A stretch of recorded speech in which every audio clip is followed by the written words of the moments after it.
Good morning friends. Today we have to start our chapter 16 explanation a busy month.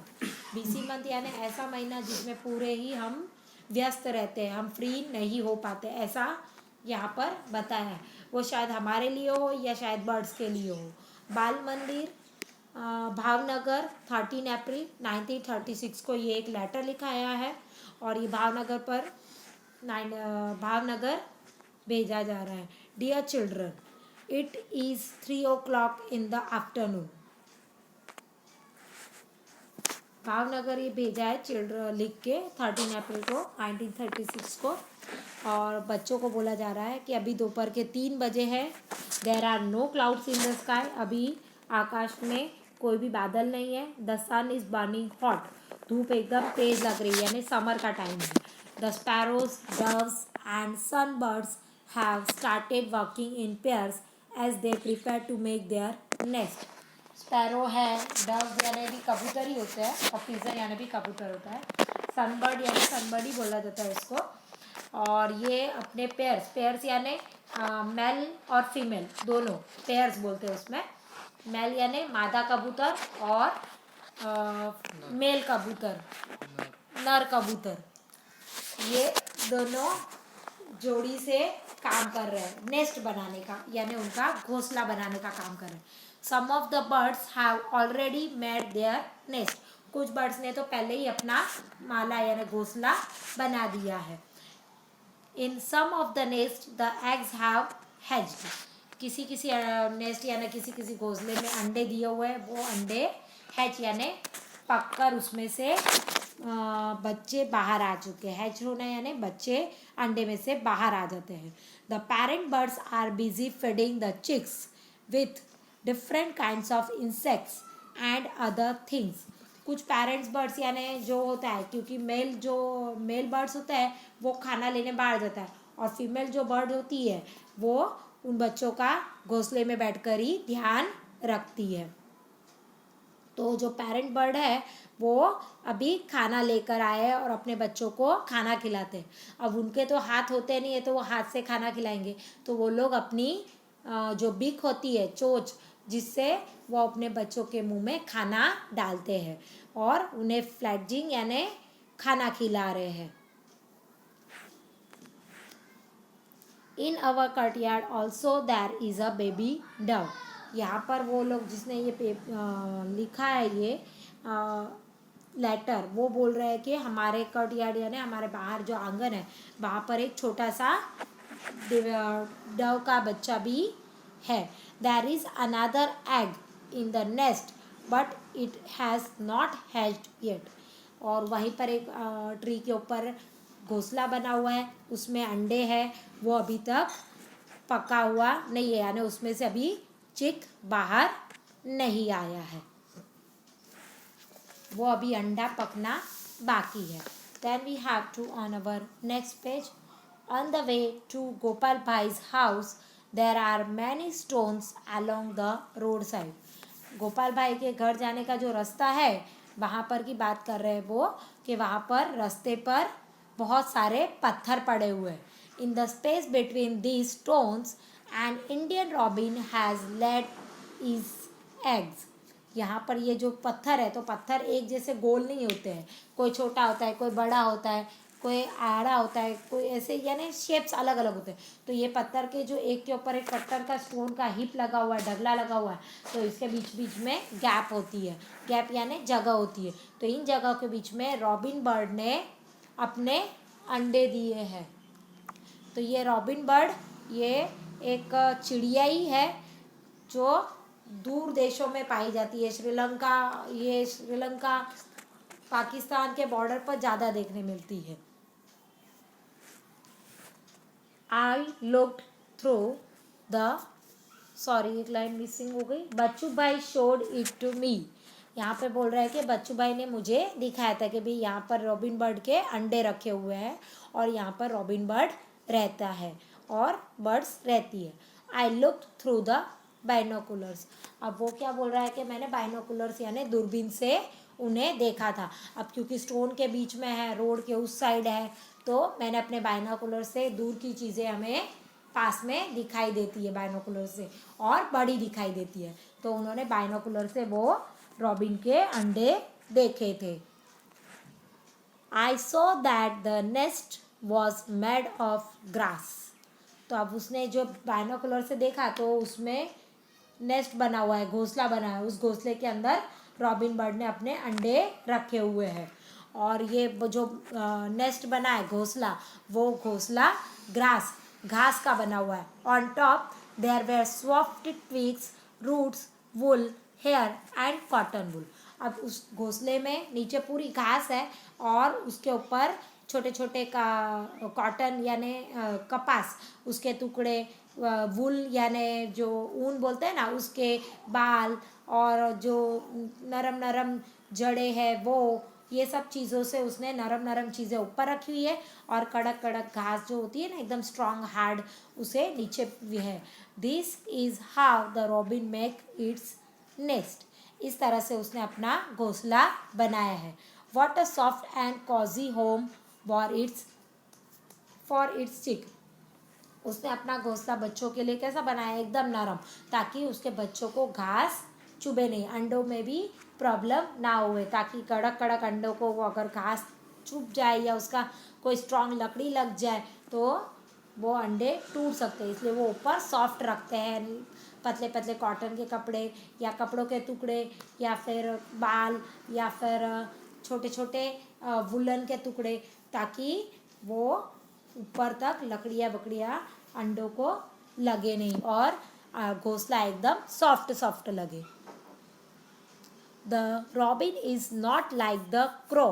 A crow's nest is made of all kinds of things, even pieces of wire and wood.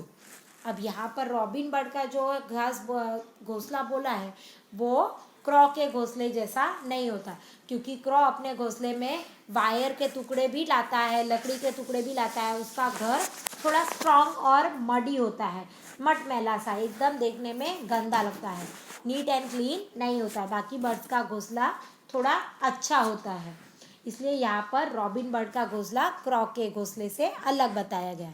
I saw a baby bird in the Robins nest. अब वो बोल रही है कि मैंने Robins के nest में जो एक छोटा सा बेबी बर्ड देखा है। It was sitting with its big wide open. वो ऐसा बैठा है और उसकी बिग जो चोंच है पूरी खुली हुई है। The mouth was red from inside. और जो चोंच खुली होने के कारण उसका अंदर का मुंह दिखाई दे रहा है। अंदर का जो मुंह का भाग है वो पूरा रेड रेड होता है रॉबिन बर्ड का। In a little while the robin flew to the nest and put something in chick's open beak. और थोड़ी देर में ही रॉबिन बर्ड उड़कर वहाँ आता है और वो अपनी चोंच से उस बच्चे के मुंह में कुछ डालता है। May be a few small insects. By then it was evening. The robin settled down with its chick. तो यहाँ पर वो क्या लेकर डाला था, वो छोटे छोटे इंसेक्ट्स लाकर अपने बच्चों को खिलाता है। अनाज के दाने मिले तो ग्रेन्स के दाने खिलाता है, नहीं तो इंसेक्ट्स तो उनको मिट्टी में मिल ही जाते हैं और वो इंसेक्ट्स अपने बच्चों के मुंह में डालकर उनका भी पेट भरते हैं। अब शाम हो चुकी है, इसलिए अब रॉबिन वापस घोंसले से बाहर नहीं जाता। अब वो अपने बच्चों के साथ उसी घोंसले में सेटल हो गए, यानी आराम से अभी पूरी रात उसी घोंसले में वो लोग रहेंगे। You know that the quail sings sweetly. Do you know that this bird does not make its own nest? हाँ, कोयल ऐसा बर्ड है जो अपना घोंसला खुद नहीं बनाती। कोयल गाती बहुत अच्छा है, उसका गला बहुत ही सुरीला है, पर वो कभी अपना घर यानी अपना घोंसला नहीं बनाती। जब उसका अंडा देने का टाइम होता है तो वो अपने अंडे कहाँ देती है? It lay its eggs in a crow's nest. The crow hatches them along with its own eggs. अब क्रो को पता नहीं होता कि क्रो ने अपने कितने अंडे दिए, तो कोयल क्या करती है, कोयल अपने अंडे भी क्रो के अंडे में रख देती है। क्रो के अंडे के साथ वो अपने अंडे मिक्स कर देती है और फिर क्रो है वो उन अंडों का ध्यान रखता है, अपने अंडों का भी और कोयल के अंडों का भी वो ध्यान रखता है, क्योंकि कोयल के अंडे और क्रो के अंडे दोनों दिखने में एकदम सेम होते हैं। There is a small tree nearby. It has a nest hanging from its branch. अब वहाँ पर वो बोल रहे हैं कि मेरे घर के पास एक छोटा सा झाड़ है, स्मॉल ट्री यानी एक छोटा सा झाड़ है, पर उसकी जो डालियाँ है, टहनियाँ है, उस पर एक घोंसला हैंगिंग यानी लटक रहा है। जैसे आप अपने कपड़े डाली पर कपड़े तने पर सुखाते हो, डोरी पर सुखाते हो ना, वैसे वो डोरी से या ब्रांच से टंगा हुआ है या लटक रहा है वहाँ पर। Birds are so wonderfully different. The crow builds its nest high up on a tree. Birds अलग अलग होते हैं। क्रॉ होता है, पिजन होती है, स्पैरो होती है, डव होता है, कोयल होती है, बाबेट है, सनबर्ड है, ऐसे बहुत सारे अलग अलग बर्ड्स हैं। सब लोग अपने अपने माले बनाते हैं, अपने अपने घोंसले बनाते हैं। अब यहाँ पर बोला है कि क्रॉ अपना घर जो बनाता है घोंसला, वो ट्री में ऊपर ऊंचाई पर बनाता है। ट्री में बनाता है, ट्री की जो सबसे ऊंची शाखा होती है, डाली, उसके ऊपर वो अपना घोंसला बनाता है। The dove makes its nest among the thorns of a cactus plant और अ मेहंदी हेज। अब यहाँ पर जो डव्स है वो अपने घोंसले कैक्टस का जो प्लांट होता है उन कांटों के बीच में वो अपना घर बनाता है, या तो फिर मेहंदी का जो प्लांट होता है उसके बीच में वो अपना घर बना के रखता है, क्योंकि मेहंदी का भी बुशेस होती है मेहंदी की, वो ज़्यादा बड़ी होती नहीं है ग्रास की तरह, वो अपने घुटनों तक ही होती है मेहंदी के भी, और उसी पर मेहंदी आती है और वहाँ पर वो मेहंदी के उसके ऊपर अपना घर बनाता है। The sparrow can be found in and around our own house. पैरो हमेशा उसके घर के आसपास ही रहती है, वो कहीं दूर जाती नहीं है। It makes its nest anywhere on top of a cupboard, behind a mirror, on a ledge.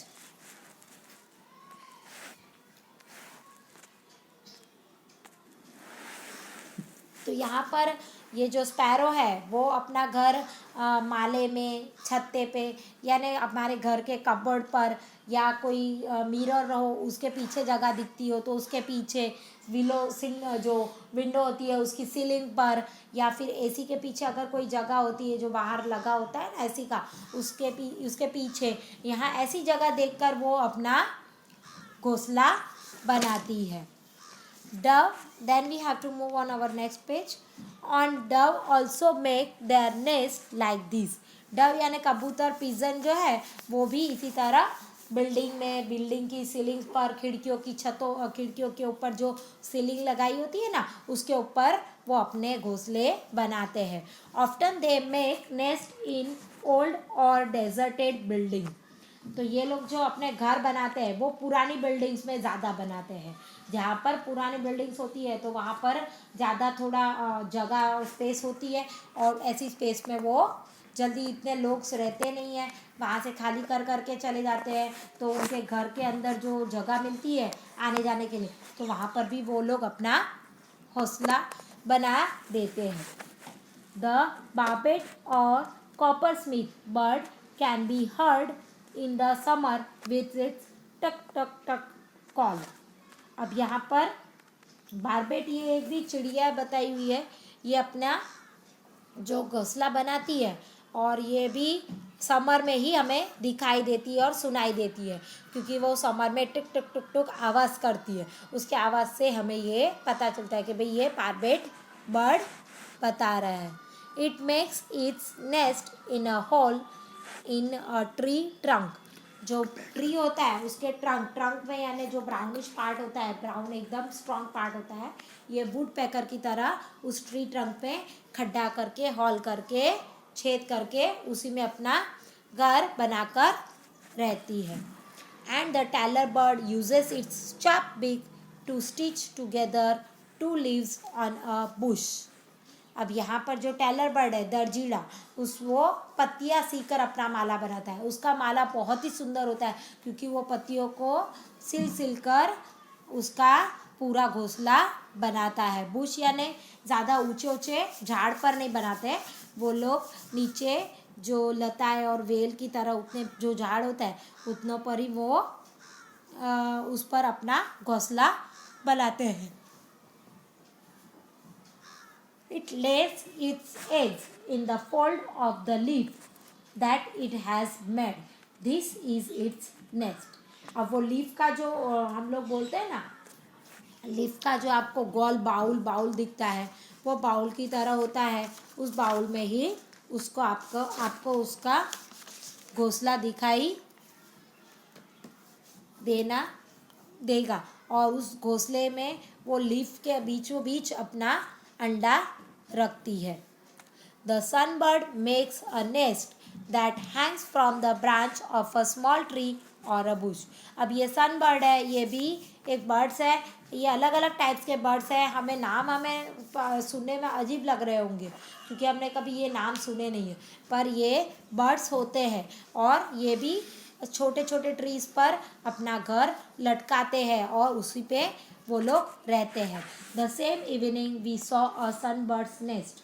Can you guess what its nest is made of. तो वो बता रहे हैं कि भाई उसी दिन हमने शाम को एक सनबर्ड्स का भी नेस्ट देखा. इन्होंने पहले किसका देखा था, सबसे पहले इंडियन रॉबिन का देखा, उसके बाद उन्होंने बाबेट का देखा और फिर यहाँ पे बता रहे हैं कि उन्होंने सनबर्ड का भी एक नेस्ट देखा. अब बार्बेट अपना घर किससे बनाते हैं, घोंसला किससे बनाता है. The nest has hair, grass, thin twigs, dry leaves, cotton wool, bits of the tree bark, pieces of clothes, rags and even spiders, cobwebs. तो ये जो सनबर्ड है ये सारी पुरानी चीज़ें जो पूरी फेंक दी गई हो, हमारे घर से कचरे में हमने फेंक दी है, ऐसी चीज़ें वो उठा कर अपना घोंसला बनाते हैं. बाल के टुकड़े, घास के टुकड़े, लकड़ियों के टुकड़े, सूखी पत्तियाँ, कॉटन कपास के टुकड़े, ऊन के टुकड़े, कपड़ों के टुकड़े और जो ट्रीज़ के बाक्स होते हैं उसके टुकड़े, स्पाइडर का कॉबवेब होता है जाला, वो जाला भी वो जो धागे होते हैं ना वो सारी रफ चीज़ें लेकर अपना पूरा घर बनाता है. When I looked through the binoculars I could see a chick in the nest.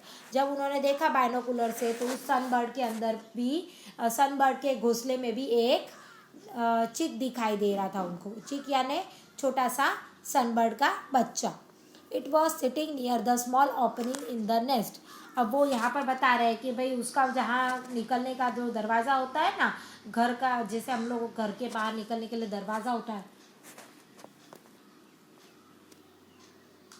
वैसे ही ये बर्ड्स को बाहर आने जाने के लिए वो लोग जब लटकता है, यहाँ पर देखो आपको पिक्चर में दिखाया है कि ये लटकते हैं तो इसमें वो लोग एक छोटा सा हॉल जैसा रखते हैं, इस हॉल में से वो अंदर बाहर करते हैं.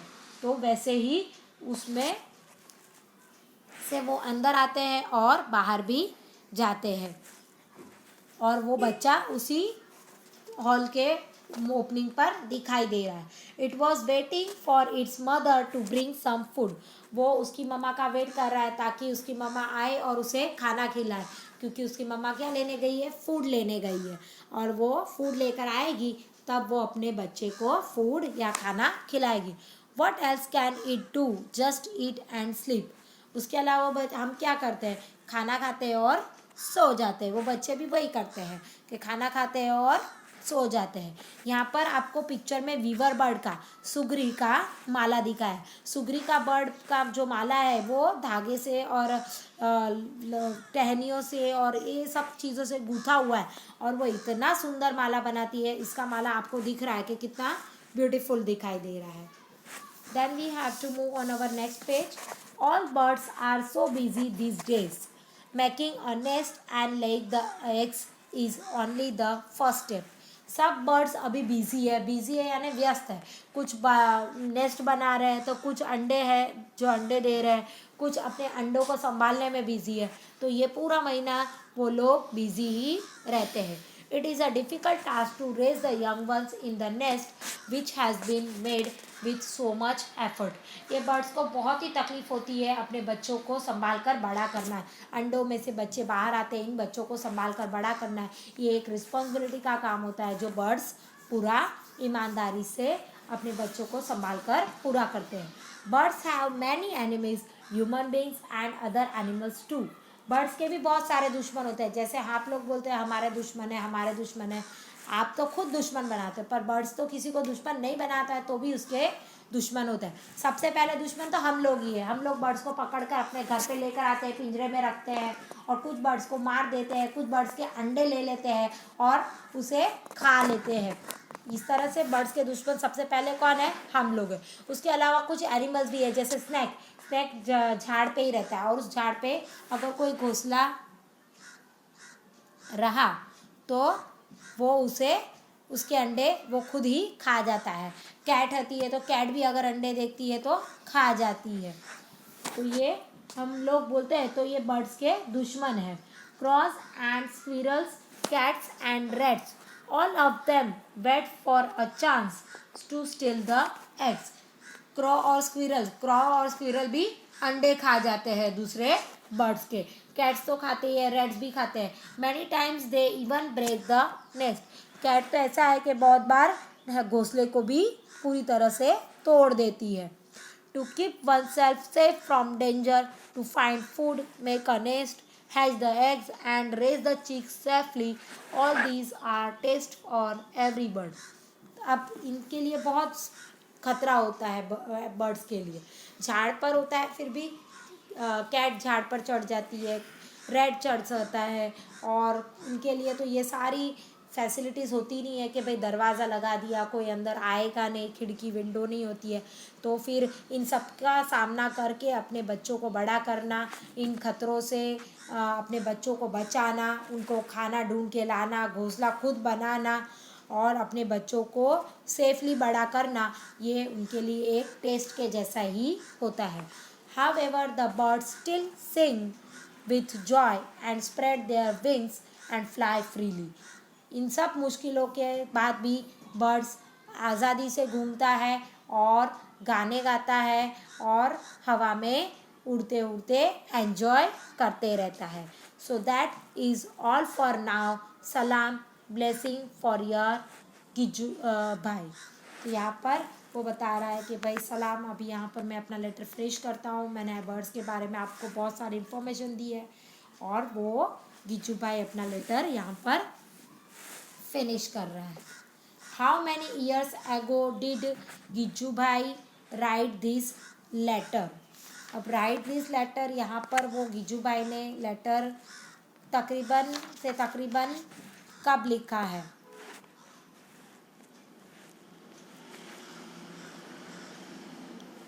तो अब यहाँ से 84 ईयर्स, 71 लिखा है पर आप लोग वहाँ पे 84 ईयर्स करना।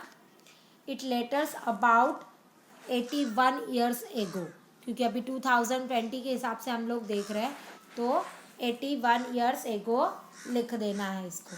84 ईयर्स लिख देना। This letter talks about different birds. How many of these birds have you seen? आप लोगों ने कौन कौन से बर्ड देखे हैं? I have seen dove, Indian robin, crow, coil, Babette, sunbird etc. ऐसे बर्ड्स हैं जिसको हम लोगों ने देखा हुआ है। How many other birds have you seen? Which ones? Many, for example, sparrow, eagle, vulture, pigeon etc. ये सारे ऐसे बर्ड्स हैं जिसको हमने देखा है। Have you seen a bird's nest? Where did you see it?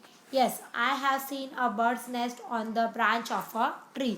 Trees के जो branch होते हैं वहीं पर हमने देखा है।